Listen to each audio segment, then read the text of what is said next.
Honorable Prime Minister, Shri Narendra Modi ji, Your Excellency, President von der Leyen, honored guests, friends and colleagues, I'm thrilled to welcome you in person to New Delhi. We've been waiting to meet each other again. But even as this moment excites us, it is important to remember those who are missing. We have lost some in the last 2 years, but at the same time, we have also seen acts of courage of selfless human beings who have worked hard to save lives, who have responded to the crises that engulfed us over the past 2 years and continue to do so today. At last year's dialogue, as we all signed on to Raisina on our screens, Prime Minister Modi made a very perceptive and important observation. He noted that global institutions created in the 20th century to prevent wars had failed to anticipate the challenges of the 21st century and were unable to protect us even from basic threats. He suggested a new imperative to build institutions that respond to essential human concerns from famine to hunger to disease. Our continuing inability to respond equally and equitably to the pandemic and what happened thereafter underscores the point the Prime Minister made. We need to refocus, re-engage, and reset our institutions of global governance. Nor have the disorders of the 20th century failed to trouble us in the 21st. Political challenges have marred the past year in the Himalayas and the Hindu Kush, in the Indian Ocean and the Black Sea. Here again, the responses of the institutions created in the past century have been found wanting. We meet today in person, but for many of us, life over the past years moved online. We relied on technology to earn a living, to stay connected with friends and family. And yet, this life-giving online world itself became a new battleground. Infodemics, cyber attacks, online frauds. As our lives became virtual, so did our threats. Our worst fears followed us online. Yet, honored guests, one fighting force has remained undaunted. Communities. Communities responded magnificently. A globalized, individualistic world had to re-anchor itself in communities. When the rest of the world was put beyond our reach, we rediscovered the importance of our families, of our neighbors, of our cities. We remained global, but the essential realities of our localities returned. Today, as we deal with geopolitical headwinds and uncertainty in the supply chains, with the weaponization of financial systems, wars fought with energy, we at Raisina today have a responsibility. This is the first conference that has the opportunity to engage with these issues and many more. The first opportunity to sit together, to look back in order to look forward, to collectively determine a clearer path forward. We are delighted to have speakers and participants from 100 countries in person and many more joining us online. They represent a kaleidoscope of ideas and ideologies, a mosaic of aspirations and ambitions. That is this dialogue's uniqueness and its strength, and you, the community, are its pillar. Honorable Prime Minister, you may recall that when we first discussed this dialogue with you years ago, you said focus on the young, on those who will shape our shared future. This year, our 44 Raisina Young Fellows from approximately 28 countries join the 1,500 alumni from 109 countries that have been through this fellowship program. This year, we also have 2 Bhutanese colleagues joining them, along with the officer trainees from the Foreign Services Institute, who will be a part of these proceedings as well. And soon, we are going to welcome to the Raisina family a Future Diplomats Forum, whose alumni will, through their actions and careers, answer many of the questions we will ask ourselves in the days ahead. There are conversations that are hosted in Delhi, but there are also conversations happening in Washington, D.C., and indeed in Berlin this time around. Hopefully next year, we will also have an in-person gathering in Canberra. The Raisina dialogue will follow the sun in search of solutions to the most pressing questions that unite humanity. Let me welcome you all once again to New Delhi and thank our special dignitaries for agreeing to inaugurate this session today. With that, let me invite Mr. Sanjay Joshi Chairman of the Observer Research Foundation, to introduce the program and indeed our speaker this evening. Mr. Joshi, over to you.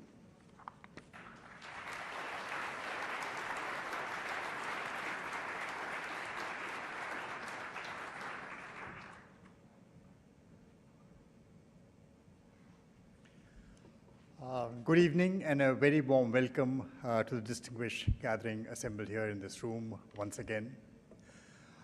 We are assembled in person after a hiatus of 2 years. Last year was an online forum when we gathered together at the Rise Now Dialogue in front of our computer screens. So very good evening, Honorable Prime Minister Shri Narendra Modi ji, Her Excellency Ursula von der Leyen, President of the European Commission and our chief guest for this evening, Honorable External Affairs Minister Mr. Jaishankar, partners from the Ministry of External Affairs, ministers, admirals, delegates, experts gathered from 100 countries, and our young Rise Now fellows in this room. We host this year the Rise Now Dialogue, I must confess, with some trepidation. Now, this dialogue was created as a venue for conversations between global statesmen, thinkers, leaders across politics, government, businesses, media, civil society, you name it, a vast array of expertise to bring it together in the rooms of the Taj Palace. I speak with trepidation because even as we were battling to recover from the devastation struck by this once-in-a-century pandemic,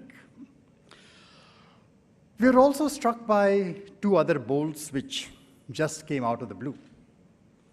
The first saw a dark veil descend over Afghanistan in our neighborhood. That was August 2021. And the second has just redrawn the Iron Curtain across the heart of Europe. The Rise Now Dialogue 2022 takes place in the lengthening shadow of these events. And our theme for the year, Terra Nova, impassioned, impatient, and imperiled, seeks to interrogate our responses as a global community to all three watersheds. We endeavor to discover how we find ourselves today on a rather unfamiliar planet that looks and feels very, very different from the one we had gathered to discuss in person just before the pandemic struck in 2020. Have we moved forward in these 2 years only to go back? Just as the collapse of Kabul in 2021 was seeking to signal a new geoeconomic architecture that sought to respond to the strategic competition of the 21st century, February 24th threw us back into the old bipolar global order of a bitter Cold War that the world should have relegated to history books 30 years ago. And together, the pandemic, Kabul, February 24th, these three events today force us to examine the political undergirding of what has become a rapidly deglobalizing world. The cracks in the multilateral liberal system are now tectonic rifts. And if history is any indication, such a confluence of event chains coalescing together can alter global power dynamics and reshape the world order. And that is the kind it's been spoken of as inflection point, and that is the reason. No pandemic that should have brought us together ended up exposing the limits of transnational cooperation. We divided the world into the haves and the have-nots. We recreated the rifts which we had again forgotten between the North and the South. It made us acutely aware of the frailties of global public goods, of supply chains, of global institutions. Large tech companies gained influence across a multitude of sectors, from financial services to healthcare, and regulators were struggling to keep pace. Authoritarian states perfected the use of technology for controlling lives, and technology itself spawned a new generation of deep fakes that brought us to the post-truth era. Our health, our safety, our well-being are all become part of someone else's business model. We don't control them.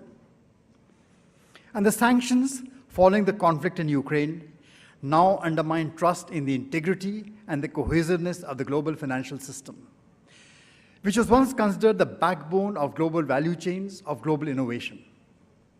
And climate action, unfortunately, has been reduced to trending hashtags and empty speeches, even as the taps of green finance and green technology continue to run dry. So we are in the midst of a perfect storm, and our assumptions are shaken.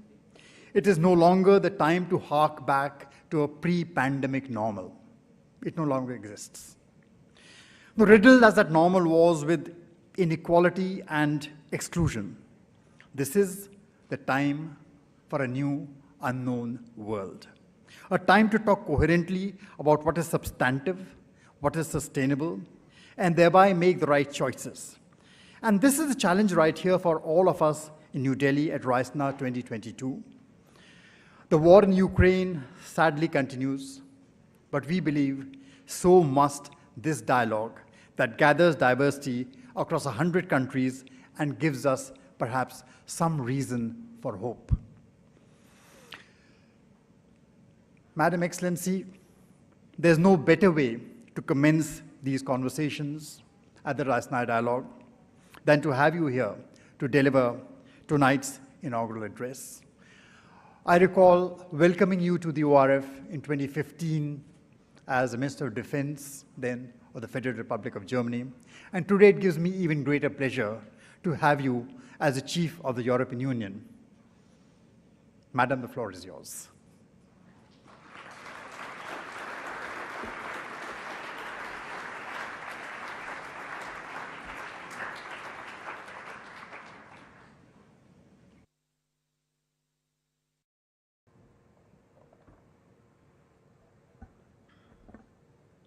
Prime Minister Modi, Excellencies, Ambassadors, distinguished guests.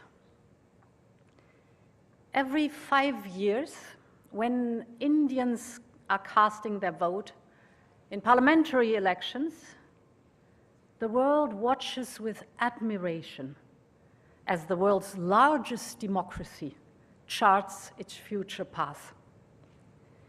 Because the outcome of decisions made by 1.3 billion people resonates around the globe.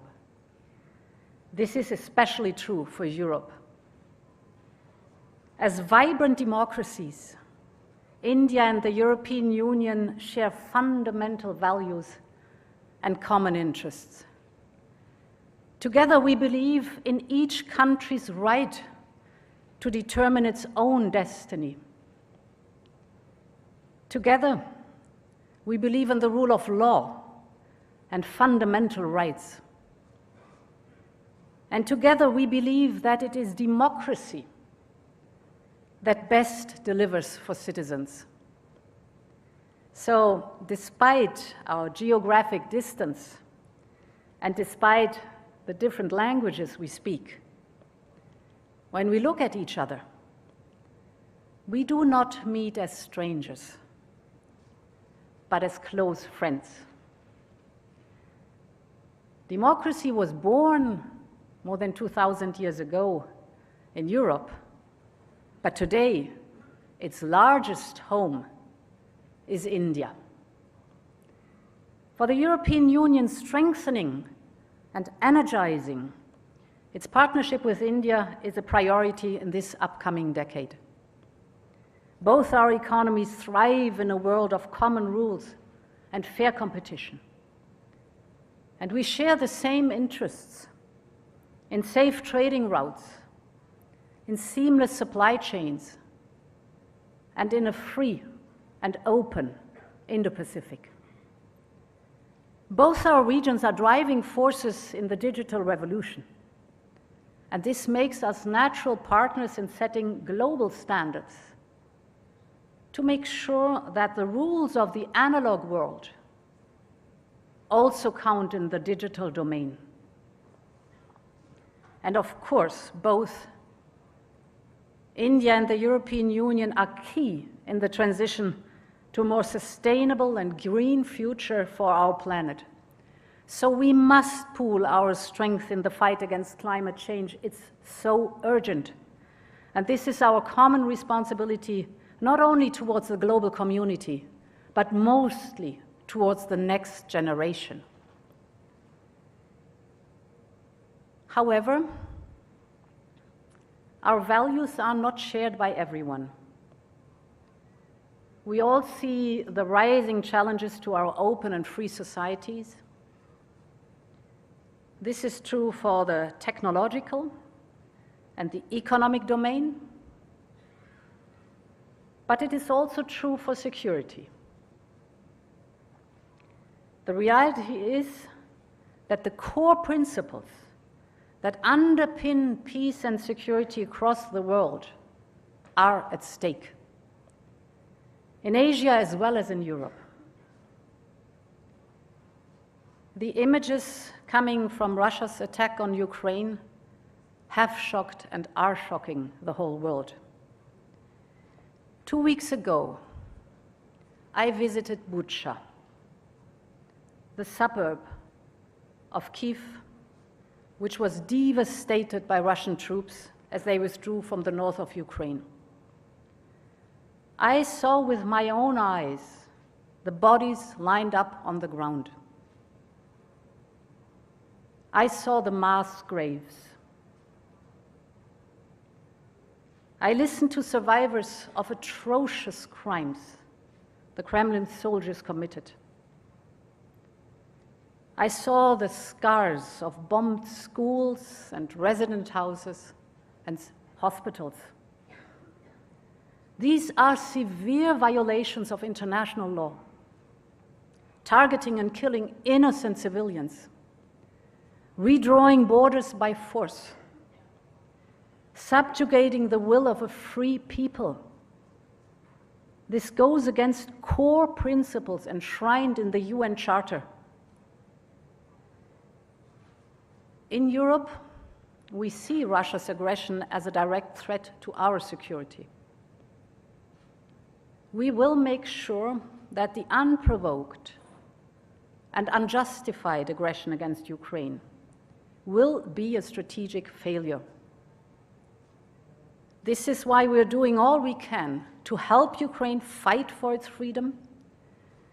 This is why we immediately imposed massive, sharp, and effective sanctions. Sanctions are never a standalone solution. They are embedded in a broader strategy that has diplomatic and security elements. And this is why we have designed the sanctions in a way to sustain them over a longer period of time, because this gives us leverage to achieve a diplomatic solution that will bring lasting peace. And we urge all members of the international community to support our efforts for lasting peace. And if we consider what it means for Europe and Asia, that Russia and China have forged a seemingly unrestrained pact, they have declared that the friendship between them has no limits, that there are no forbidden areas of cooperation. This was in February this year. And then the invasion of Ukraine followed. What can we expect from the new international relations that both have called for? Ladies and gentlemen, this is a defining moment. Our decisions in these days will shape decades to come. Our response to Russia's aggression today will decide the future of both the international system and the global economy. Will heinous devastation win, or humanity prevail? Will the right of might dominate, or the rule of law? Will there be constant conflict and struggle, or a future of common prosperity and lasting peace? What happens in Ukraine will have an impact on the Indo-Pacific region. It already has. Countries battered by 2 years of COVID pandemic must deal now with rising prices for grain, energy, and fertilizers as a direct result of Putin's war of choice. Thus, the outcome of the war will not only determine the future of Europe, but also deeply affect the Indo-Pacific region and the rest of the world. For the Indo-Pacific region, it is as important as for Europe that borders are respected and that spheres of influence are rejected. We want a positive vision for a peaceful and prosperous Indo-Pacific region. The region is home to half of the world's population and 60% of the global GDP. Our vision is that the Indo-Pacific region remains free and open and becomes more interconnected, prosperous, secure, and resilient, with an open and rules-based security architecture that serves all interests. To this end, we will deepen our engagement with our partners in the region, including ASEAN.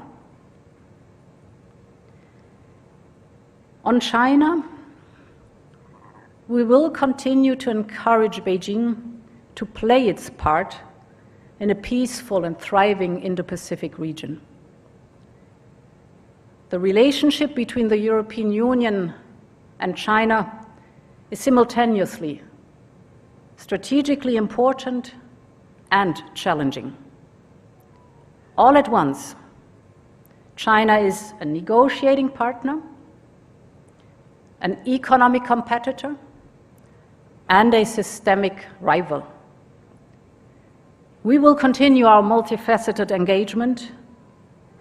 We will continue to cooperate on tackling common challenges, and we will protect our essential interests and promote our values. And on this foundation of engagement in the Indo-Pacific region, we seek to build a new common agenda for the 21st century. One major item on this agenda is the need around the world for massive investment to overcome the fallout of the COVID pandemic and to modernize their economies. And as a consequence, some countries have been forced to take unsustainable offers. They face a situation where they do not fully control their own infrastructure, be it seaports or airports, be it bridges or railways. But investments in our future should never come at the expense of a country's independence. Throughout the 2020s, developing Asian countries will need to invest more than 5% of their gross domestic product to meet the infrastructure needs of their own fast-growing economies. This means globally over $1.7 trillion per year.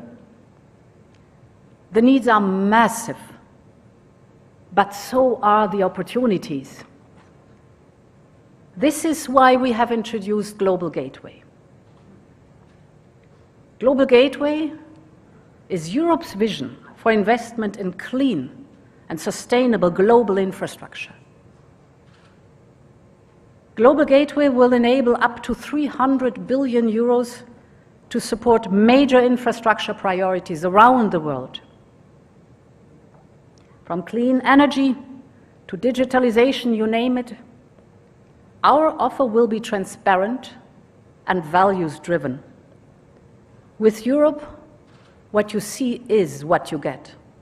And let me focus on specifically 2 points. First, on climate action. And here, let me take energy. Energy demand, for example, in India, has doubled since 2000. And this is good news, because it means better living conditions for millions of people.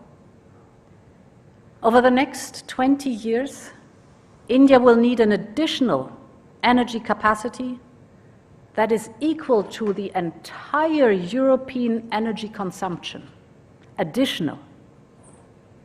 So the question is, will this energy be clean? Or will it poison our air that we breathe? Will the energy be renewable and homegrown? Or will it increase our dependency and allow for blackmail in the future? I was very glad, Prime Minister, to hear that you declared that India will be energy independent before it celebrates its 100th birthday of the country's independence in 2047.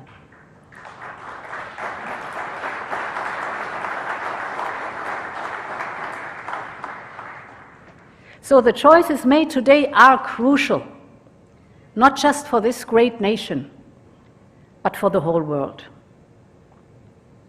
Global Gateway could bring, for example, to India and Bangladesh more hydropower produced in Nepal and Bhutan. It could build clean hydrogen infrastructure to power up your heavy industries. Just yesterday, I visited the headquarters of the International Solar Alliance. This is a great partnership launched by Prime Minister Modi and now bringing together 86 countries. So it's innovation at the service of people, because the International Service Alliance will benefit most the least developed countries and the small island developing states. And given the geopolitical and climate challenges we face, the business case today for solar is stronger than ever. So we should massively scale it up also through Global Gateway for the benefit of our common prosperity and the planet we all share. We also can help the climate when saving energy. I know this sounds obvious, but in a country the size of India, the sum of many small individual decisions can have a tremendous overall impact in the end. Just think of this example. As prices drop dramatically, in recent years, millions of Indians switched from using traditional old light bulbs to modern LED lighting technology. This resulted in annual energy savings of 30 terawatt hours. This is roughly enough to power 28 million average Indian households for a year, just by saving, or for the whole of Denmark, just through saving energy. So there's really big time potential in energy efficiency and energy savings. We also need to strengthen our cooperation in the digital field. This is my second point. Because cutting-edge technology is at the heart of our future cooperation. And Asia is a powerhouse when it comes to new technologies, from artificial intelligence to quantum computing. Our cooperation is about more than investment and infrastructure. It is about talent and technology based on fundamental values, on standards, for example. Today, India and the European Union both recognize that we are better off when we develop global standards for new technologies such as 5G, instead of seeking separate national solutions. And we share many of the same values when it comes to the digital world. We share the idea that privacy should be guaranteed online as well as offline. And that technology should enhance individual freedom, not the state's ability to control us. Think about data protection. European companies outsource many of their IT processes to Indian companies. Europe generates almost 1/3 of the revenues for the Indian business process outsourcing sector. And with equivalent rules, we could unlock even greater data flows between our regions with immense benefits for the companies in our respective regions. As I said earlier, for the European Union, the partnership with this region is one of our most important relationships for the coming decade, and strengthening this partnership is a priority for the European Union. Our strategic cooperation should take place at the nexus of trade, trusted technology, and security, notably in respect of challenges posed by rival governance models. And therefore, I am very pleased that today Prime Minister Modi and I have agreed to establish an EU-India Trade and Technology Council to tackle key trade, economic, and technological challenges. And as like-minded partners, the European Union and India will be working on several tracks. We have launched negotiations on a free trade agreement, as well as on investment protection and geographical indications. For Europe, this is a strategic investment in our partnership with India. The European Union is India's third most important trade partner, but we can do so much more. Our trade is far below our potential, both for Indian and European goods and services. So this deal will bring new technologies, new investment, an unprecedented integration into shared value chains. We are the two largest democracies in the world, and together we have a lot to give for the benefit of the people. Ladies and gentlemen, we are living indeed in a terra nova, as the title of this year's Raisina Dialogue suggests. We all have to choose whether we want a terra nova to be wild, dangerous, and an unlivable place, or a better home for all humankind. I am convinced that democracies will have a crucial role to play in defining the world of tomorrow. I want Europe to be a partner for Asia in shaping this new world, a world of independent yet interconnected countries, working together for a more prosperous and peaceful world, working together for the benefit of humankind. Thank you very much for your attention.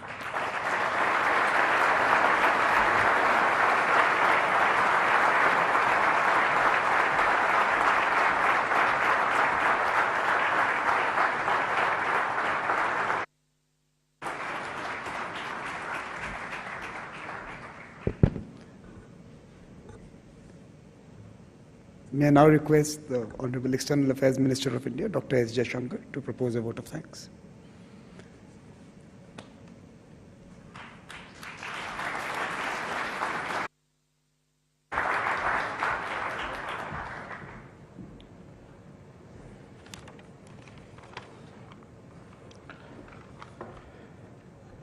Prime Minister Shri Narendra Modi ji, President von der Leyen, Excellencies, ladies and gentlemen. It's a great pleasure to propose the vote of thanks at the inaugural of the 6th Raisina Dialogue. In 2015, Prime Minister, you gave us the task of creating a Make in India, Make for the World platform to debate contemporary issues. This reflected both your confidence in shaping the global agenda, as well as in the strength of our summoning powers. It would express both the rebalancing and the multipolarity that characterizes our times. This dialogue has been the most successful of our many responses to your call.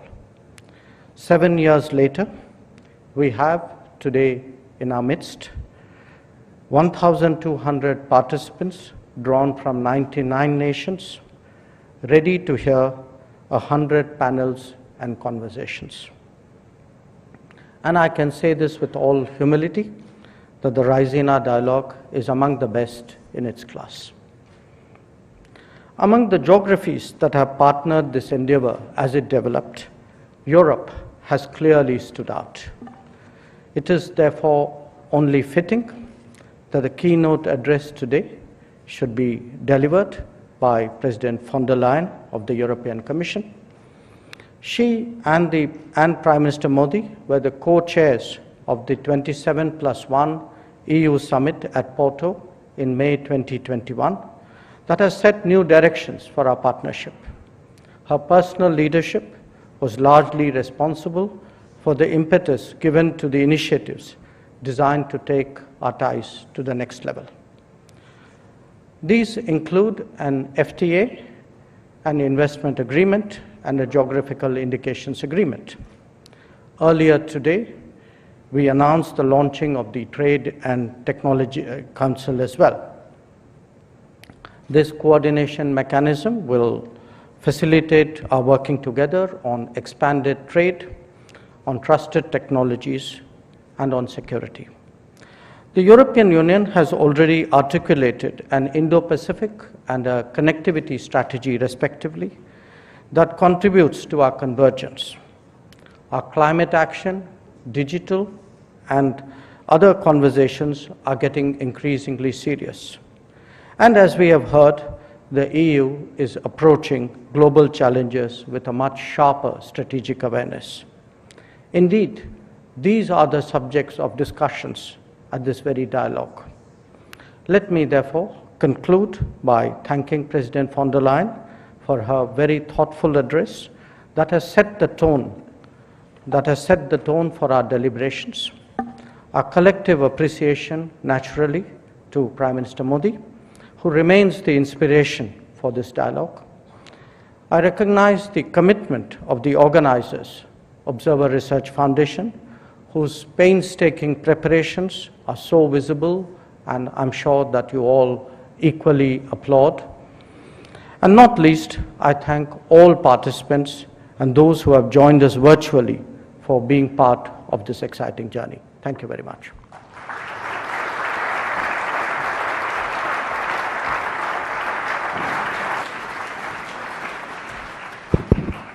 So this brings us to the close of this inauguration session. I will request you all to remain seated. The Honorable Prime Minister and Her Excellency President von der Leyen will leave the room. We will open the doors at some point, but till then remain seated and please do not crowd near the door as we move out. There are dinners that you can join and you would have received invitations, and we'll proceed to those venues. Thank you very much, sir.